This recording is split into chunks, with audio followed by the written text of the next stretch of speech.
Disclaimer: this story contains mature themes intended for adult viewers. Viewer discretion is advised. The night had gone quiet long after the laughter faded down the hall.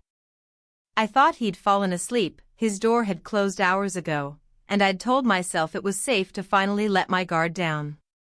The fan hummed softly, brushing cool air against my bare skin as I lay there, lost in my thoughts that refused to settle. The sheets felt too warm, too tangled around me, and the silence only made me more aware of the rhythm of my own breathing, the restless thud of my heart. Then, so soft I almost missed it, the sound of a floorboard. A faint creak. I froze. The door, my door, eased open just an inch. A sliver of dim light spilled across the floor. And before I could say anything, before I could even think, I felt the edge of the bed dip slightly under someone's weight. My breath caught. He sat there, quiet, not saying a word. His silhouette was outlined by the faint glow from the hallway, his head lowered slightly, but his eyes. I could feel them. Watching. Unsure. Wanting to say something, yet afraid of what it might mean. For a second, neither of us moved. The room was thick with something I couldn't name, half guilt, half electricity. My heart was hammering against my chest, loud enough I was sure he could hear it. Couldn't sleep? I whispered, my voice betraying more than I wanted it to. He didn't answer. Just looked at me, like he was caught between leaving and staying, between what's right and what's already gone too far. His hand brushed against the blanket, close enough that the warmth of his fingers reached my skin. A soft inhale escaped me before I could stop it. The air tightened. Every second stretched longer than it should have. Then he whispered, barely audible, "I heard you." My lips parted, but no words came. Just silence, heavy and alive. He leaned closer, his breath brushing the side of my face, and I couldn't tell if I was trembling from nerves or something else entirely. The sound of the fan, the faint ticking of the clock, the weight of his nearness, it was all too much and not enough. And just as I dared to look at him, his hand moved, slowly, reaching for something I couldn't see. The screen fades to black. Disclaimer: this story contains mature themes intended for adult viewers. Viewer discretion is advised. He wasn't supposed to be here, not like this, not at this hour. But when the silence returned after that fleeting moment on the bed, I couldn't stop thinking about how we'd gotten here. It started so innocently. He moved in last year, quiet, polite, carrying the kind of gentleness that most people grow out of. I used to tease him about that, his careful words, his habit of helping without being asked, the way he always looked away a second too late when our eyes met. Back then, I told myself it was maternal. Protective, even. I'd been alone for years, my marriage, long gone, my confidence, buried under the weight of mistakes and loneliness. He reminded me of something I'd forgotten, how it felt to be seen without being judged. But slowly, things changed. There were moments, tiny ones, that never left my mind. The day he fixed the leaky faucet, sleeves rolled up, hands wet, glancing up at me as if he felt something too. The night I fell asleep on the couch and woke to a blanket draped over me, his handwriting left on a note, "You looked cold." It shouldn't have meant anything. But it did. We never talked about it, but our silence started to say too much. The air between us began to hum with something invisible, something fragile but real. He'd linger in the kitchen a little longer, waiting for me to turn around. I'd catch his reflection in the window, watching me while pretending not to. It was wrong. It was addictive. It was unspoken. And yet, life kept reminding us that we were supposed to be something else, safe, proper, predictable. So I played my role, pretending the warmth in my chest was nothing but kindness. Pretending I didn't notice how his voice softened when he said my name. Pretending I didn't miss him when he went out late and didn't come home until morning. Then, tonight happened. That look in his eyes when he sat beside me wasn't confusion anymore. It was honesty, naked and trembling, but real. For the first time, he wasn't hiding what he felt. And maybe, either was I. I could feel everything I'd buried clawing its way to the surface, every lonely night, every quiet ache, every question I'd avoided asking myself.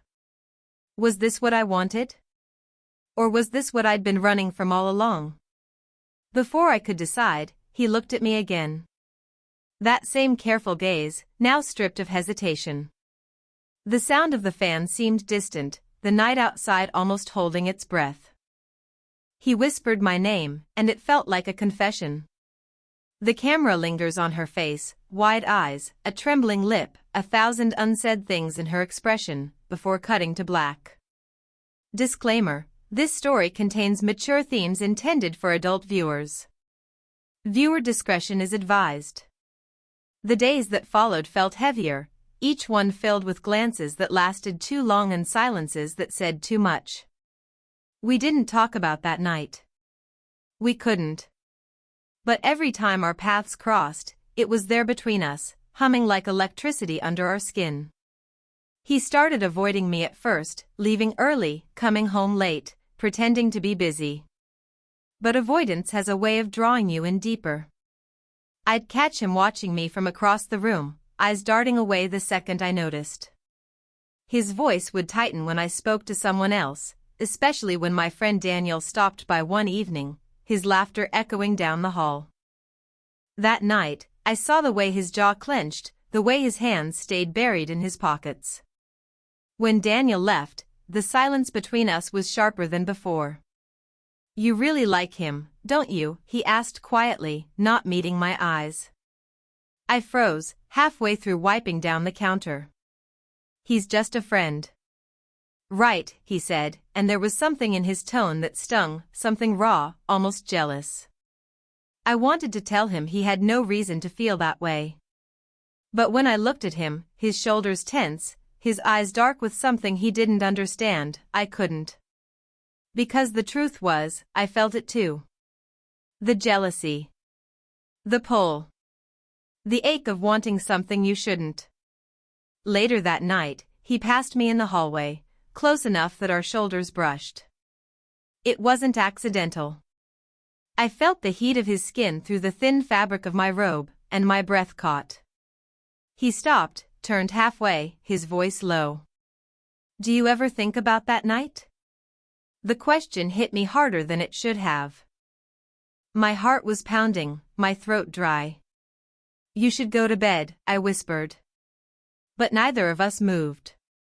The hallway light flickered, the distance between us dissolving in silence. The tension wasn't spoken, but it was written in every breath, every look, every heartbeat that refused to slow down.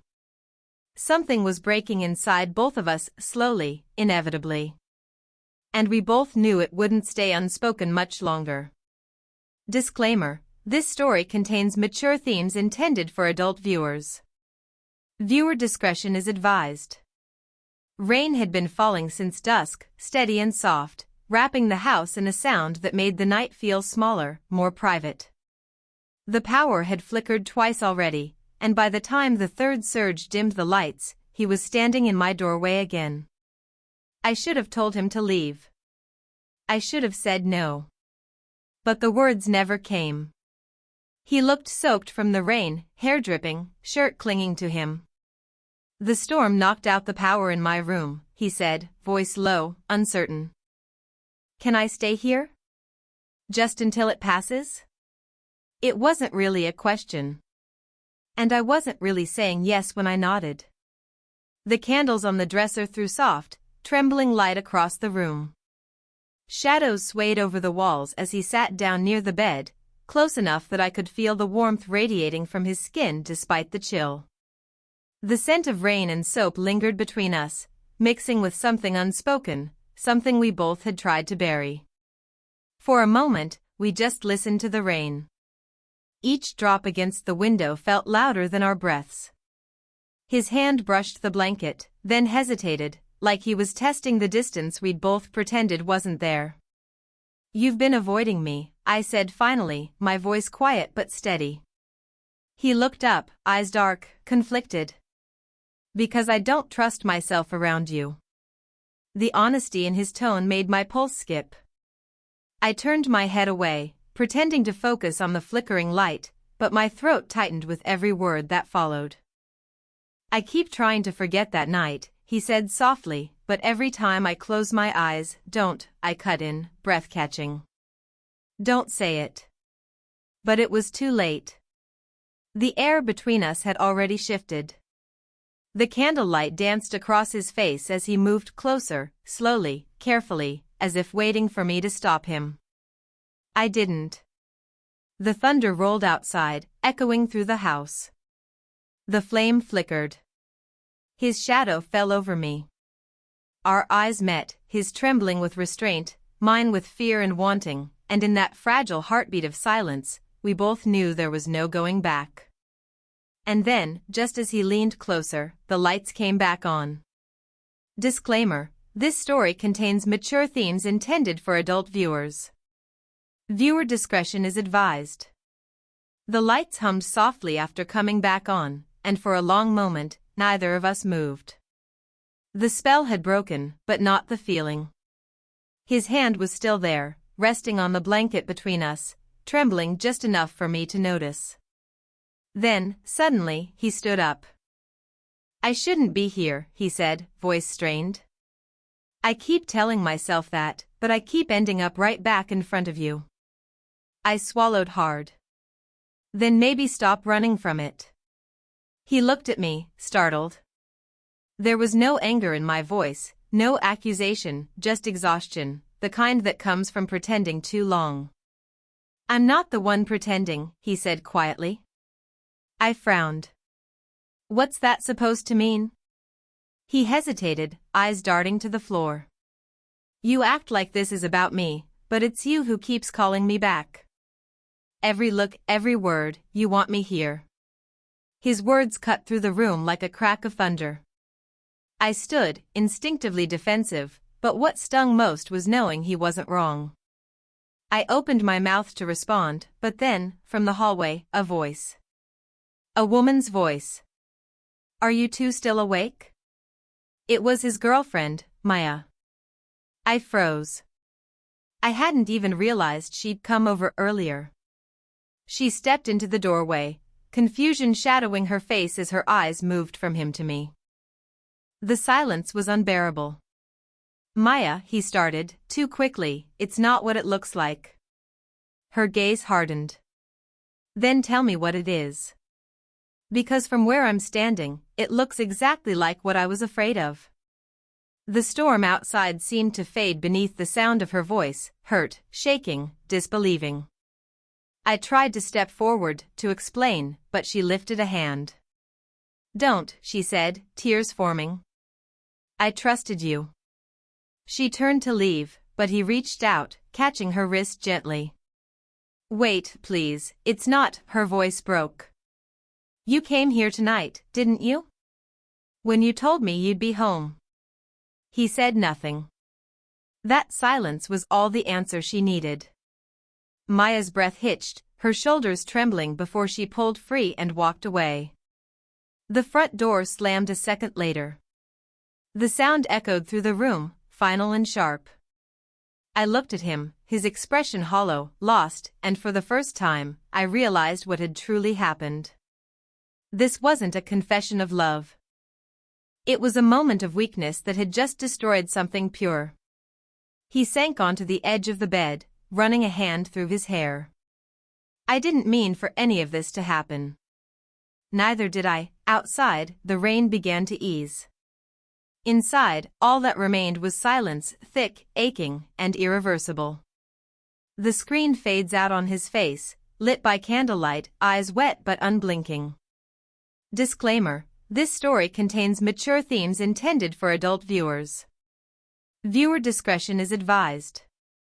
Morning came heavy. The storm had cleared, but the air inside the house still carried the weight of what had happened. He hadn't slept. I could tell from the way his eyes looked, red, unfocused, like he'd been replaying every second of the night over and over again. Maya's absence was loud. The scent of her perfume still lingered faintly near the doorway, a cruel reminder of what he'd lost. I wanted to comfort him, to say something that would make it right, but the truth was, there were no words that could. We'd crossed a line that couldn't be uncrossed.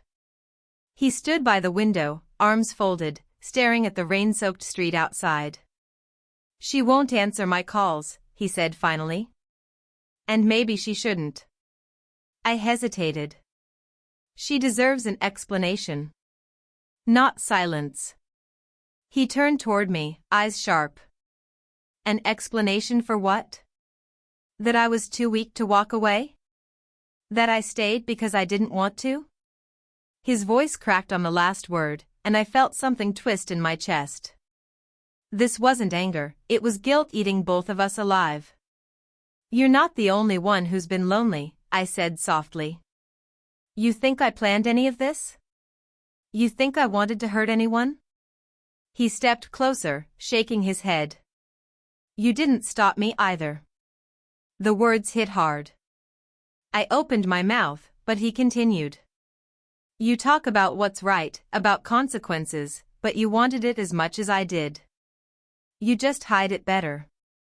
Tears stung my eyes, not from shame, but from the painful truth. "Maybe I did," I admitted.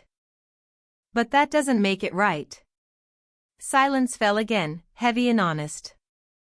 After what felt like forever, he exhaled. "I'm leaving for a while," he said. "I need to figure out who I am before I destroy anything else." I nodded slowly, even though my heart clenched. "It's the right thing to do." He gave a faint, broken smile. "That's what scares me, the right thing always hurts." He moved toward the door, hesitated, and looked back. For a moment, our eyes met, one last time filled with everything we couldn't say aloud. "If things were different," he began, but couldn't finish. "I know," I whispered. And then he was gone. The camera lingers on her as she sinks into a chair, tears slipping down her face, but behind the pain there's a hint of peace. A quiet understanding that sometimes love isn't meant to stay, it's meant to wake you up. Fade out on her reflection in the window, rain still sliding down the glass. Disclaimer: this story contains mature themes intended for adult viewers. Viewer discretion is advised. Weeks passed before I saw him again. The house had gone quiet in his absence, too quiet. Every corner reminded me of him, the chair where he used to read, the faint scent of his cologne in the hallway, the sound of his laughter echoing from memory. I told myself it was better this way. He needed time to heal. I needed time to remember who I was without him. But healing, I learned, doesn't erase connection, it only softens it. One late afternoon, as golden sunlight spilled through the window, there was a knock at the door. My heart stilled. When I opened it, he was standing there, tired, but smiling, the kind of smile that carried apology and hope in equal measure.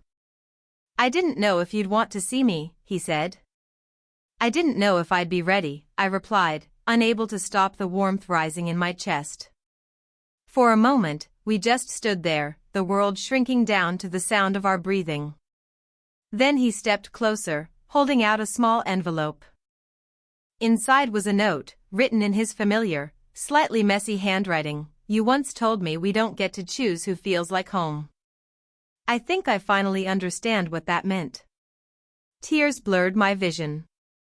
He reached out, hesitating before touching my hand, gentle, unsure, but real.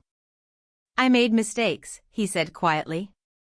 "But the worst one was leaving without telling you how much you changed me. I don't want to forget you. Not ever." I looked at him, my heart racing, not from fear this time, but from clarity. "Then don't," I whispered. He exhaled, a shaky, relieved sound, before pulling me into his arms. The embrace wasn't desperate, it was steady, grounding, like two people finally breathing the same air again. Outside, the last of the rain clouds drifted away, sunlight breaking through like a promise. No words were needed after that. The quiet said everything, the forgiveness, the longing, the choice to begin again. As the camera pulls back, they sit together by the window, the fading light wrapping around them. His hand finds hers, fingers interlacing. A soft smile touches her lips. Some stories don't end with perfection. They end with peace. And sometimes, that's the most romantic ending of all. Fade out.